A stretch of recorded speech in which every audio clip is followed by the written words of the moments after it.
Todos os dias eu pegava o ônibus para ir para o meu serviço. E um desses pontos por onde o ônibus passava, eu avistava um moreno. E eu era um moreno muito bonito. E na frente desse ponto de ônibus onde ele ficava, tinha um semáforo. E todas as vezes que o ônibus parava nesse semáforo, eu ficava morrendo de vergonha, porque eu não sabia para onde olhar. Porque o legal é quando o ônibus passava rapidinho, eu conseguia dar aquela olhadinha. E aí o tempo foi passando, eu fui me apaixonando por aquele moreno. Teve um dia que eu falei com o meu irmão o seguinte: você vai de ônibus comigo, quando chegar no ponto de ônibus dele, você desce e entrega um bilhete com o meu nome e meu telefone. E assim o meu irmão fez. No outro dia ele foi comigo dentro do ônibus. Só que quando ele desceu no ponto onde o moreno ficava, cadê o moreno? Ele não tava lá.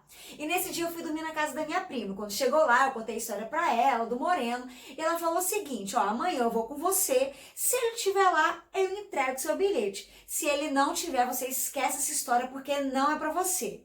E aí a gente fez assim. No outro dia ela foi, desceu no ponto de ônibus e quando chegou, ele tava lá. Aí quando foi umas 4 horas da tarde, ele me ligou. Eu falei, ei, ele falou, ei. Eu falei, tudo bom? Ele falou, tudo bom. Eu falei, você tem namorada? Aí ele falou, não tenho não.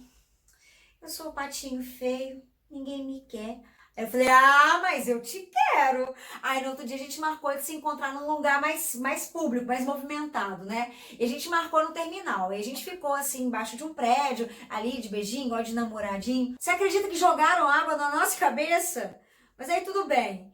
E a gente lá, eu fiquei pensando, eu vou casar com esse cara. Esse cara vai ser o pai dos meus filhos. E a partir desse dia a gente começou a namorar. Quando eu cheguei em casa, eu falei com os meus pais que eu tava gostando de um rapaz. Aí meu pai me perguntou logo, né, se ele era da igreja. E eu falei que sim, porque se eu não falasse isso, meu pai não ia nem querer conhecer ele. E a gente começou a namorar logo de cara. A gente foi viajar, fomos pra casa da minha avó. A gente voltou. E quando eu tava com mais ou menos 5 meses de namoro, eu descobri que eu tava grávida. E ele tinha me falado nessa época que ele achava que ele não podia engravidar. Aí nessa época até minha tia me ajudou a fazer o exame, fui lá, descobri que eu tava grávida de verdade. E aí liguei pra ele. Aí eu peguei e falei, olha, eu tô grávida. Ele falou, não, tudo bem, a gente casa. Eu falei, oi? Ele falou, a gente casa. Eu falei, bom, então tá bom. E como é que contava pra minha mãe, né? Minha mãe é evangélica, toda certinha. Eu também era da igreja, mas tinha feito coisa errada, né? Antes do tempo, que não podia. Eu tava com 6 meses de gravidez, a gente foi, casamos só no civil. Mas assim, a partir desse momento, ele mudou totalmente comigo. Ele começou a ficar mais distante, mais frio. Ele não era aquele marido carinhoso, assim, sabe? Tá, mas eu fui levando. Quando meu filho tava com 1 ano e 2 meses, eu engravidei de novo. E a nossa vida nunca foi uma vida assim, maravilhosa financeiramente, né? Muito pelo contrário, a gente lutou muito e batalhou muito para conquistar as coisas que a gente tem hoje. E nessa minha segunda gravidez também foi a mesma coisa. Meu marido, ele era a pior pessoa quando eu tava grávida. Quando meu filho nasceu, ele saía na sexta-feira, eu só voltava na segunda-feira. Não me dava uma assistência financeira boa, eu tinha que ir para casa de família, trabalhar para ganhar dinheiro. A minha irmã que me ajudava, às vezes eu tinha que ir para a igreja, eu levava os dois.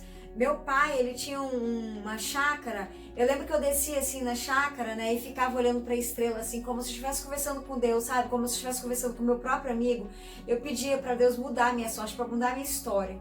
E um dia, quando eu tava voltando do serviço, eu dei de cara com ele no terminal com outra mulher. E ele tava indo para outro bairro, tava em outro ponto, indo para outro bairro, que não era a nossa casa. Aí quando ele me avistou, ele veio conversar comigo, falando que ele podia se explicar, que ele ia embora comigo. Eu falei, não, você pode ir com ela, não precisa vir comigo não, eu vou pra casa sozinho. E assim, eu não fiz nenhum barraco. E dessa traição dele, só quem sabia era eu e a minha irmã. Só que teve um dia que meu tio tava no terminal e também viu ele com essa mulher, eu acho que era essa mulher, né? E essa prima minha, né, que me ajudou lá no começo da história a ficar com ele, também veio me falar que tinham visto ele com uma mulher no terminal. E nesse período a igreja que eu congregava resolveu criar uma comunidade. Então todos os membros dessa igreja, eles começaram a vender os seus pertences para poder morar nesse local. E o meu pai e minha mãe foram um desses membros, né, que resolveram vender então os seus pertences. Meu pai resolveu vender a chácara e ir para esse local. O problema é que a minha casa que eu tinha construído, que mesmo que sendo uma casa pequenininha, era onde eu morava com a minha família. E eu fiquei pensando assim, o que é que eu vou fazer agora, né? Eu não tenho uma estabilidade financeira, eu tenho 2 filhos para criar, o meu marido ele não me dá uma segurança. O que é que eu vou fazer?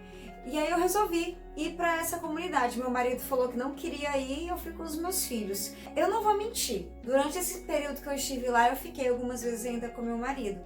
E depois de um tempo ele ficou doente, ele ficou com uma infecção no olho, e também pegou dengue e só comia miojo, não tinha ninguém para ajudar ele, para cuidar dele.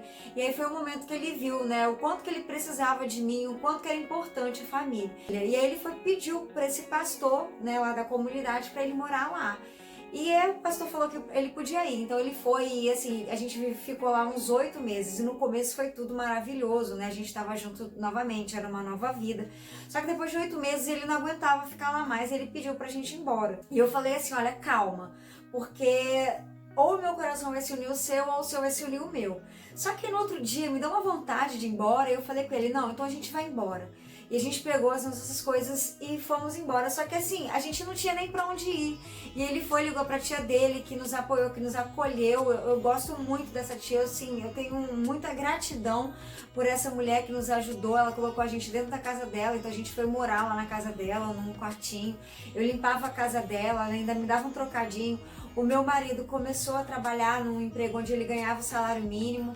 E uma prima dele me viu trabalhando na casa da tia, ainda me chamou e falou, não, eu quero essa menina pra trabalhar comigo. E aí a gente foi melhorando, assim, né? Foi reconstruindo a nossa vida. Eu não vou dizer pra você que a gente tem uma vida financeira estabilizada, não, muito pelo contrário, né? A gente vive, assim, lutando todos os dias, vencendo um dia após o outro.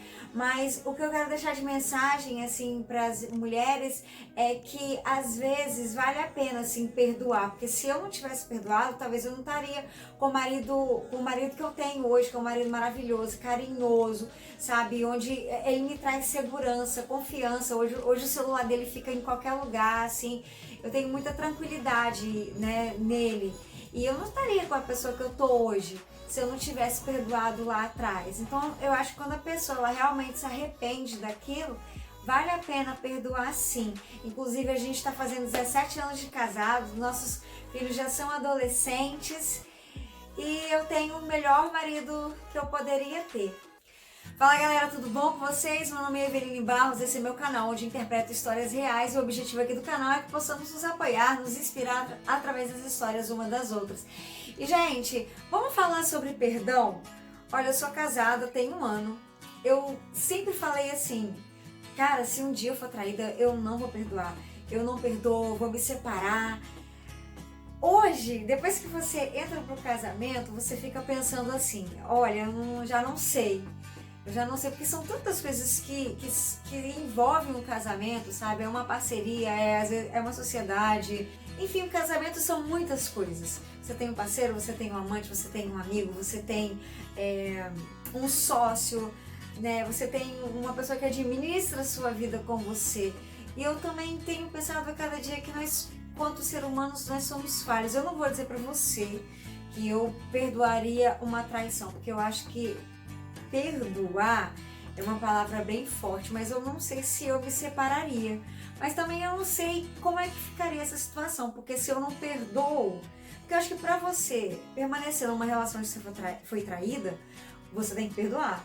Porque senão aquele assunto sempre vai vir à tona e sempre vai te ferir e vai fazer com que o seu relacionamento não caminhe pra frente. Então talvez eu teria essa dificuldade aí. Eu acho que toda oportunidade que eu tivesse eu ia jogar na cara da pessoa. Mas também a gente não sabe, né?